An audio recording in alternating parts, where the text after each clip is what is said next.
اور شہزادی عشق میں بے حال ہو چکی تھی۔ ہاشم نے کہا میں آنے لگا ہوں، تم کسی طرح بھی گارڈن پہ آ جاؤ۔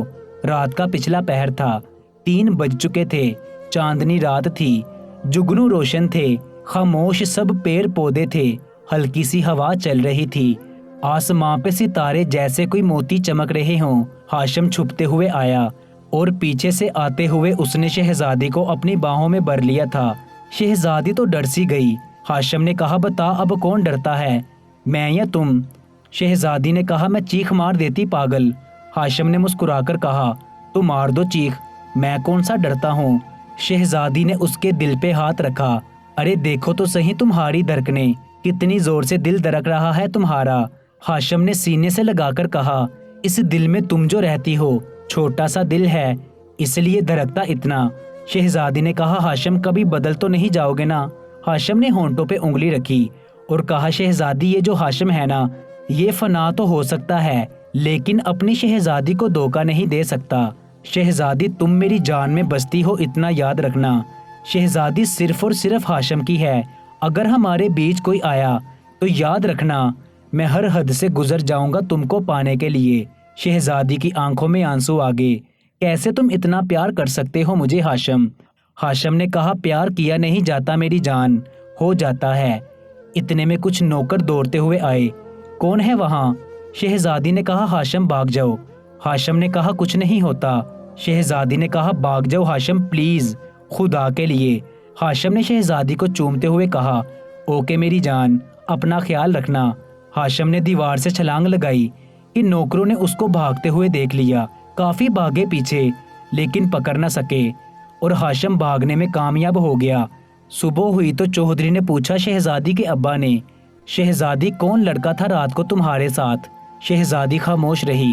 شہزادی کے ابا نے کہا میری بیٹی میں جانتا ہوں تم غلط نہیں ہو، بھٹک جاتا ہے انسان۔ وہ کون ہے جس نے میری بیٹی کو بہکایا ہے؟ شہزادی کی آنکھوں میں آنسو تھے۔ باپ نے چلا کر کہا شہزادی میں پوچھ رہا ہوں کون تھا وہ؟ شہزادی کی دل کی دھڑکنیں رک رہی تھی۔ پہلے تو شہزادی نے سوچا بتا دیتی ہوں ہاشم کا، لیکن پھر ہاشم کو کوئی تکلیف نہ ہو، خاموش رہی۔ اتنے میں شہزادی کی نظر نبیل پہ پڑی۔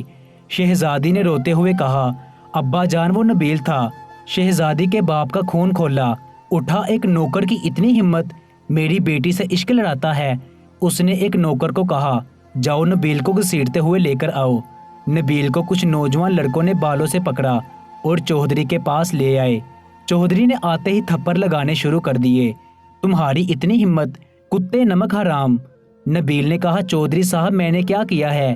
چودھری صاحب نے جوتا اتار کر اس کے منہ پر مارا اور چلا کر کہنے لگا میری بیٹی پہ نظر رکھتا ہے۔ پہلے تو نبیل ڈر گیا، پھر نبیل نے جب شہزادی کی طرف دیکھا تو شہزادی آنکھوں کے اشارے سے جیسے بھیک مانگ رہی تھی نبیل سے اپنی عزت کی۔ چودھری نے کہا اس کو مار مار کر گاؤں سے باہر نکال دو، کتے کو۔ نبیل کا باپ تو تھا نہیں۔ نبیل کی ماں کو بلا کر کہا اس کو نکال دو گاؤں سے، اگر دوبارہ نظر آیا تو گولی مار دیں گے۔ نبیل کو کچھ سمجھ نہیں آ رہا تھا، پل بھر میں کیا سے کیا ہو گیا۔ اس کو ذلیل و رسوا کر کے گاؤں سے نکالا گیا تھا، اس کو مار مار کر برا حال کر دیا تھا۔ نبیل خاموش رہا شہزادی کی عزت کی خاطر یا اپنی محبت کی خاطر۔ ہاشم نے فون کیا شہزادی کیا ہوا میری جان؟ شہزادی نے کہا پاگل میرا دماغ وقت پہ کام کر گیا تھا جو میں نے اپنے نوکر نبیل کا نام لے لیا۔ ہاشم نے کہا آئی لو یو میری جان۔ ان دونوں کی محبت میں کسی کی زندگی پہ داغ لگ گیا تھا۔ شہزادی اندھی ہو چکی تھی ہاشم کی چاہت میں۔ شہزادی نے کہا ہاشم اب میرے گھر رشتہ لے کر آؤ۔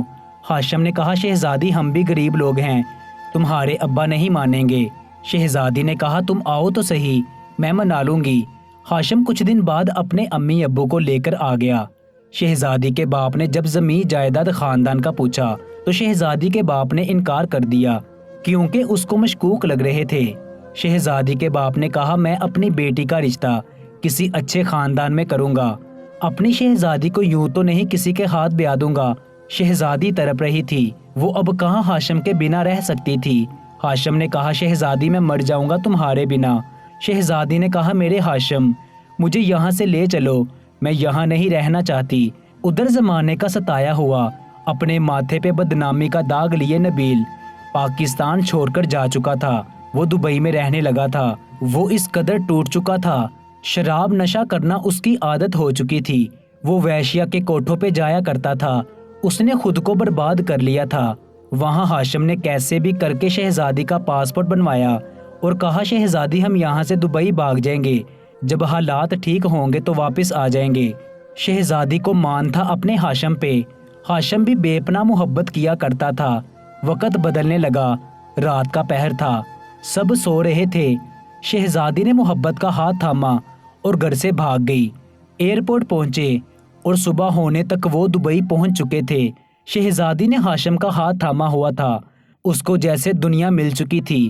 اس نے ہونٹ چومے ہاشم کے اور کہنے لگی ہاشم آج ہم ایک ہو گئے ہیں۔ وہ ایک ہوٹل میں رکے تھے، رات کے سوئے نہیں تھے، کھانا کھایا سو گئے۔ رات ہوئی تو شہزادی اداس سی تھی کچھ۔ ہاشم نے کہا میری جان اداس کیوں ہے؟ شہزادی نے کہا مجھے ڈر لگ رہا ہے ہاشم۔ ہاشم نے سینے سے لگایا اور کہا ڈرتی کیوں ہو میری جان، میں ہوں نا تمہارے ساتھ۔ وہ باتیں کر رہے تھے کہ دروازے پہ دستک ہوئی۔ ہاشم نے دروازہ کھولا تو سامنے دراز قد کے 3 آدمی کھڑے تھے، ساتھ 2 لڑکیاں بھی تھی، جن میں وہ بھی تھے جو ہاشم کے امی ابو بن کر آئے تھے۔ ہاشم نے ان کے ساتھ ہاتھ ملایا، مسکراتے ہوئے باتیں کرنے لگے۔ ایک لڑکی شہزادی کے پاس آ کر بیٹھ گئی۔ واہ رے کیا کمال کی لڑکی ڈھونڈ کر لائے ہو۔ شہزادی ڈر رہی تھی۔ ہاشم نے مسکرا کر کہا تمہاری ہے ڈیئر۔ شہزادی کو کچھ سمجھ نہیں آ رہا تھا، کیا ہو رہا ہے؟ ہاشم نے کہا پیسہ ٹرانسفر ہو گیا؟ ایک نے مسکرا کر کہا یس مائی ڈیئر۔ شہزادی نے کہا ہاشم کیا کہہ رہے ہو؟ ہاشم نے کہا کچھ نہیں میری جان، پریشان نہ ہو تم، ہماری اپنی بات ہے۔ شہزادی کا دل گھبرانے لگا تھا، اس کی آنکھ سے نہ چاہتے ہوئے بھی آنسو نکل آیا تھا۔ ہاشم مجھے گھبراہٹ ہو رہی ہے۔ ہاشم نے اپنا بیگ اٹھایا، شہزادی کا ماتھا چوما اور کہا میری جان بائے خیال رکھنا اپنا۔ شہزادی نے کہا کہاں جا رہے ہو مجھے چھوڑ کر؟ ہاشم نے کہا جا نہیں رہا، آؤں گا ملنے تم سے، پریشان کیوں ہوتی ہو میری جان؟ شہزادی نے کہا مجھے بھی ساتھ لے کر جاؤ۔ شہزادی چلانے لگی۔ ہاشم نے ایک زوردار تھپڑ مارا شہزادی کے منہ پہ۔ شہزادی کی ہچکی بند گئی تھی۔ ارے کتی خاموش رہو، جاؤ لے جاؤ اس کو یہاں سے، اس نے لڑکوں کو کہا اور ہاشم وہاں سے چلا گیا۔ شہزادی کا سر چکرانے لگا تھا، وہ بے ہوش ہو گئی۔ جب ہوش آیا تو دیکھا وہ ایک کمرے میں ہے جہاں بہت خوبصورت جھومر لگے ہوئے ہیں، خوشبو ہی خوشبو تھی ہر طرف۔ وہ ہاشم کو ڈھونڈنے لگی تھی، لیکن ہاشم محبت نبھا کے جا چکا تھا۔ وہ تو آج کے زمانے کا پیار وفا کر کے جا چکا تھا، وہ بیچ کر جا چکا تھا شہزادی کو۔ شہزادی چیخ چیخ کر رونے لگی تھی، یا خدا میں نے کیا گناہ کر دیا، میں کیسے پاگل ہو گئی تھی، میں نے کیوں یقین کیا تھا ہاشم پہ۔ وہ پاگل سی ہو چکی تھی، اس کی آنکھیں سوج چکی تھی رو رو کر، لیکن اس کے آنسو صاف کرنے والا کوئی نہیں تھا۔ شہزادی کا جسم بکنے لگا تھا۔ 1 سال گزر گیا تھا، شہزادی ایک زندہ لاش بن چکی تھی۔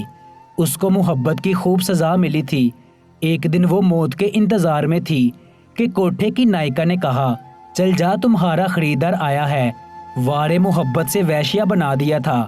شہزادی خاموش لبوں کو لیے کمرے میں گئی تو سامنے ایک لڑکا شراب کی بوتل ہاتھ میں پکڑے بیٹھا تھا۔ جیسے ہی شہزادی نے دیکھا وہ تو نبیل تھا۔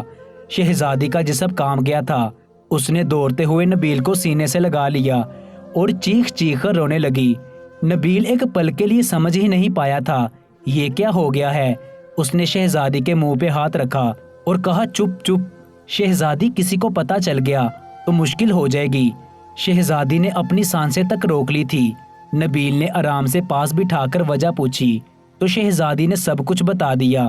شہزادی رونے لگی، نبیل مجھے یہاں سے نکال لو، مجھے یہاں سے دور لے چلو، نبیل مجھے خدا کے لیے نکال لو یہاں سے۔ اس نے نبیل کے پاؤں پہ اپنے ہونٹ رکھ دیے اور روتے ہوئے کہنے لگی نبیل خدا کا واسطہ دیتی ہوں، مجھے لے جاؤ یہاں سے۔ نبیل کی تو کچھ سمجھ نہیں آ رہا تھا کیا ہوا یہاں۔ شہزادی نے کہا میں نے بھاگنے کی کوشش کی تھی، بہت مارتے مجھے، 4 دن بھوکا پیاسا رکھا تھا، بہت مارا تھا مجھے۔ نبیل سب جانتا کوٹھے پہ کیا ہوتا ہے، سب ملے ہوتے ہیں پولیس قانون سب۔ نبیل روز آیا کرتا تھا شہزادی سے ملنے۔ شہزادی کو ایک امید نظر آنے لگی تھی۔ نبیل نے کہا شہزادی دیکھو ہمت سے کام لینا ہوگا ہم یہاں سے صرف اور صرف سمندر کے ذریعے بھاگ سکتے ہیں۔ اگر ان لوگوں کو تھوڑا سا بھی پتہ چل گیا تو سب پلان بگڑ جائے گا۔ انہوں نے رات کو بھاگنے کا پلان بنایا۔ ادھر کوٹھے والوں کو پتہ چل چکا تھا، وہ بھاگ رہے تھے۔ سمندر کے کنارے پہنچے ہی تھے کہ وہ لوگ بھی آ پہنچے۔ شہزادی چیخ چیخ کر رونے لگی۔ نبیل نے کہا، شہزادی ہمت سے کام لو، میرا ہاتھ زور سے پکڑے رکھو۔ شہزادی کے ہاتھ کانپ رہے تھے۔ ان لوگوں نے کہا، شہزادی کو ہمارے حوالے کرو۔ اس سے پہلے کہ وہ کچھ بولتے، نبیل نے جلدی سے لانچ موٹر پہ بٹھایا اور لانچ کے ڈرائیور کو کہا، سپیڈ سے جانے دو۔ وہ لوگ سمندر کے کنارے دیکھتے رہے۔ نبیل شہزادی کو لے کر آنکھوں سے دیکھتے دیکھتے اوجھل ہو گیا۔ رات بھر کا سفر کر کے وہ کراچی پاکستان پہنچ چکے تھے۔ شہزادی بے حال ہو چکی تھی۔ 3 سال بعد شہزادی پاکستان آئی تھی۔ گھر گئے تو پتہ چلا چودھری 2 سال پہلے ہی مر چکا تھا۔ شہزادی نے اپنی ماں کو سب سچ بتایا۔ وہ تڑپ کر رونے لگی تھی۔ نبیل نے شہزادی کا ہاتھ تھاما اور اپنی ہم سفر بنا لیا تھا، لیکن یہاں محبت کرنے والی لڑکیوں کے نام ایک پیغام چھوڑ گئی تھی شہزادی۔ خود کو وفادار ثابت کرنے والی شہزادیوں، محبت اس زمانے میں ایک فریب ہے، صرف دھوکہ ہے، صرف درد ہے۔ استعمال کی جاؤ گی اور پھینک دی جاؤ گی۔ بہت وفا کرنے والے ایسے مقام پہ چھوڑ کر جاتے ہیں کہ موت کے سوا کوئی راستہ باقی نہیں رہتا، اور موت آتی نہیں، زندہ لاش بن کر جینے کے لیے چھوڑ جاتے ہیں وفا کے دعوے دار۔ مزید ایسی کہانیوں کے لیے ہمارے چینل کو سبسکرائب کر لیجئے گا، کیونکہ اس چینل پر ایسی ہی کہانیاں ملتی رہیں گی۔ آپ کے قیمتی وقت کا بہت بہت شکریہ۔ کہانی اچھی لگی ہے تو اس کو لائک اور شیئر ضرور کر دیجئے گا۔ ملتے ہیں ایک نئی کہانی کے ساتھ۔ مجھے دیجئے اجازت۔ اللہ نگہبان۔